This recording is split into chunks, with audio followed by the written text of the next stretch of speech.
दोस्तों नमस्कार, बिहनिया संजय से मैं कौशल तिवारी। कोई माने या ना माने, लेकिन राहुल गांधी ने मान लिया था कि वे राजनीतिक रूप से पूरी तरीके से पराजित हो चुके हैं। उन्हें हरा दिया गया है हर मोर्चे पर, चाहे वो विधानसभा का चुनाव हो, चाहे लोकसभा का चुनाव हो। राहुल गांधी लगातार प्रयोग करते रहे और हारते रहे। इस दौरान उन्होंने चौकीदार चोर है का भी नारा दिया, वह भी सफल नहीं हुआ। नोटबंदी से लेकर गब्बर सिंह टैक्स और बहुत सारे मुद्दों में उन्होंने केंद्र सरकार पर यानी मोदी सरकार पर सीधे हमले किए और चुनावी फायदा लेने की कोशिश की। उत्तर प्रदेश में प्रियंका गांधी जी जान से जुटी रही, लेकिन कहीं पे भी जीत हासिल नहीं हुई। और ऐसी परिस्थिति में जब कांग्रेस पहुंच गई अब तक की सबसे कमजोर पार्टी के रूप में, तब राहुल गांधी ने यह स्वीकार कर लिया था कि अब भाजपा से मुकाबला करने के लिए केवल जनता ही आसरा है, और इसलिए वे भारत जोड़ो यात्रा शुरू की।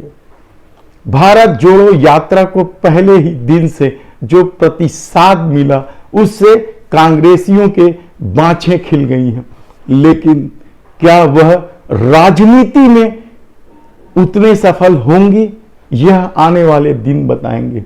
लेकिन जिस तरीके से इन दिनों राजनीति का खेल चल रहा है और सत्ता से जुड़े लोगों का जन सरोकार से कोई वास्ता नहीं रह गया है, ऐसी स्थिति में जब भारत जोड़ो यात्रा निकल रही है और उनमें जो भीड़ जुट रही है, क्या वह एक जन आंदोलन के रूप में परिवर्तित हो जाएगी? और यह जन आंदोलन क्या राजनीति के क्षेत्र में भी प्रभावशाली होगा, यानी 2024 के चुनाव में इसका असर दिखेगा? यह अहम सवाल है। और इसी सवाल के सहारे जब हम पिछले 8 सालों के लेखा जोखा को देखते हैं तो पाते हैं कि इस देश में राजनीतिक दलों ने जन सरोकार से अपने को किस तरीके से अलग किया। और शायद यही वजह है कि भारत जोड़ो यात्रा जब पग पग आगे बढ़ने लगी है तो उन्हें आम लोगों का जबरदस्त समर्थन मिल रहा है। उन बातों का भी कोई प्रभाव नहीं पड़ा इस यात्रा पर, जिस बातों का एक समय में प्रभाव पड़ता था। यानी राहुल गांधी जो भी करते थे वह ट्रोल हो जाते थे, उल्टा दांव पड़ता था। और इस यात्रा में अब परिस्थितियां बदल गई है।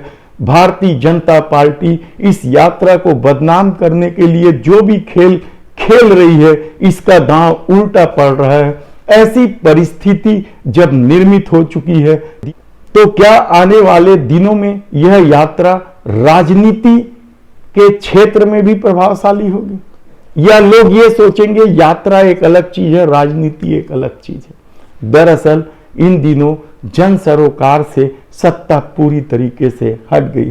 और यही नहीं, आरएसएस जो भाजपा के साथ खड़ी है, या भाजपा को जिस आरएसएस ने अपने प्रचारक के रूप में प्रधानमंत्री पद तक पहुंचाया, वह आरएसएस भी क्या इन दिनों जन सरोकार से दूर हो गया है? निश्चित रूप से। आप देखिए, एक से एक घटना आपको दिखाई देगा। जितने भी आंदोलन चले उनमें आरएसएस दूर रही। चाहे राम जन्मभूमि मंदिर में शिलान्यास का मामला हो, या केदारनाथ, महाकाल, आप किसी भी देख लीजिए, आरएसएस के अनुवांशिक संगठन विश्व हिंदू परिषद कहीं दिखाई नहीं दिया। और यह सत्ता का संदेश था कि हम हैं, किसी की जरूरत नहीं है। किसान आंदोलन में भारतीय किसान महासंघ कहीं दिखाई नहीं दिया, जो आरएसएस के अनुवांशिक संगठन है। श्रमिक आंदोलन में भारतीय मजदूर संघ को किनारे कर दिया गया। जीएसटी और नोटबंदी के कठिन परिस्थिति में जब लोग त्राही नाम कर रहे थे, तब भी आरएसएस की भूमिका कहीं नजर नहीं आई। और यहां तक कि जब कोरोना का प्रकोप पूरे देश में फैला हुआ था। ऑक्सीजन के अभाव में लोग मर रहे थे, तब भी आरएसएस की भूमिका क्या थी यह कोई नहीं जानता।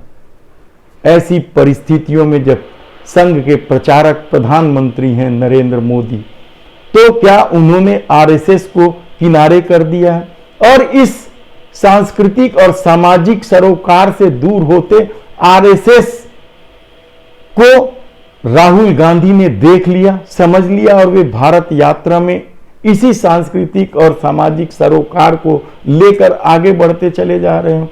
यह सबसे महत्वपूर्ण विषय है और इस पर विस्तार से चर्चा होनी चाहिए कि क्या कुछ इस देश में हो रहा है।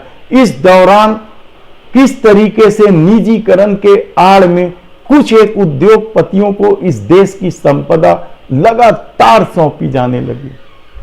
महंगाई चरम पर पहुंच गया, 2 गुने रफ्तार से महंगाई बढ़ रही है। आम आदमी के सामने जीना मुश्किल खड़ा होता जा रहा है, लेकिन आरएसएस चूंचा नहीं कर रही है। बेरोजगारी का यह आलम है कि अग्निवीर जैसी झुंझुना दिखाने वाली योजना लॉन्च की जाती है, आरएसएस यहां पे भी चुप हो जाती है, जबकि सबको मालूम है कि यह 4 साल की योजना केवल वर्तमान समय में बेरोजगारी की समस्या को लेकर जो तूफान उठा है उसे शांत करने के लिए। जीएसटी गब्बर सिंह टैक्स के नाम से मशहूर हो गई, छोटे व्यापारियों के सामने रोजी रोटी की समस्या खड़ी हो गई। कितने ही छोटे व्यापारियों ने काम धाम बंद कर दिया। ऐसी परिस्थितियों पर भी यदि आरएसएस का सरोकार नहीं है तो फिर क्या वह पूरी तरीके से सत्ता हासिल करने में इतने सालों तक लगी रही और अब सत्ता की मलाई खाने में व्यस्त हो गई है। यह महत्वपूर्ण बात इसलिए हम कह रहे हैं क्योंकि आने वाले दिनों में जो भारत जोड़ो यात्रा है, क्या सचमुच जन आंदोलन का रूप लेकर राजनीतिक तरीके से सत्ता बदलने में शामिल हो जाएगी। भी तो देखिएगा कि क्या कुछ होता है, क्योंकि जब 8 दिसंबर को यह यात्रा राजस्थान में प्रवेश करेगी, उसी दिन गुजरात और हिमाचल के चुनाव परिणाम भी आने हैं। क्या यात्रा पर प्रभाव इस चुनाव परिणाम का होगा, यह देखने की बात होगी। क्या यात्रा जब दोनों स्टेट हार जाएगी कांग्रेस यदि, तो क्या यह यात्रा रुक जाएगी या लोग उनसे आना बंद कर देंगे? शायद नहीं, लोग आएंगे, क्योंकि राजनीति को अलग मिजाज के साथ समझ रहे थे, देख रहे थे। उन्हें लग रहा था, एक उम्मीद थी कि अच्छे दिन आएंगे, लेकिन यह यात्रा निरंतर जारी रहेगी, कश्मीर तक पहुंचेगी। उसके बाद इसके परिणाम क्या जन आंदोलन के रूप में सामने दिखाई देगा? कई तरह के सवाल हैं, लेकिन एक बात तो तय है कि यह यात्रा अब जन आंदोलन के रूप में परिवर्तित होने लगी है। राहुल गांधी की छवि एक ऐसे नेता के रूप में बनने लगी है जो जन सरोकार को समझती है। उस यात्रा में वे लोग भी आ रहे हैं जिन्हें वोट नहीं देना है, यानी 18 साल से कम उम्र के बच्चे भी उस यात्रा में दिखाई दे रहे हैं। तो क्या आने वाले दिनों में भारत की यह नई दिशा देगी? बहुत सारे सवाल हैं, इनका जवाब आने वाले दिनों में होगा। लेकिन इस यात्रा ने आरएसएस और भाजपा की पोल तो खोल ही दी है और आरएसएस के सामान्य कार्यकर्ता भी अब कहने लगे हैं कि हमारा काम सत्ता की मलाई खाना कतई नहीं रहा। और जब आरएसएस के बड़े नेता खामोश है, उनके आनुवांशिक संगठन प्रमुख मुद्दों पर किनारे स्वयं को कर लिए हैं। ऐसी परिस्थिति यदि निर्मित होते चली जा रही है तो क्या आरएसएस के भविष्य को लेकर भी सवाल उठेंगे? देखना होगा। धन्यवाद।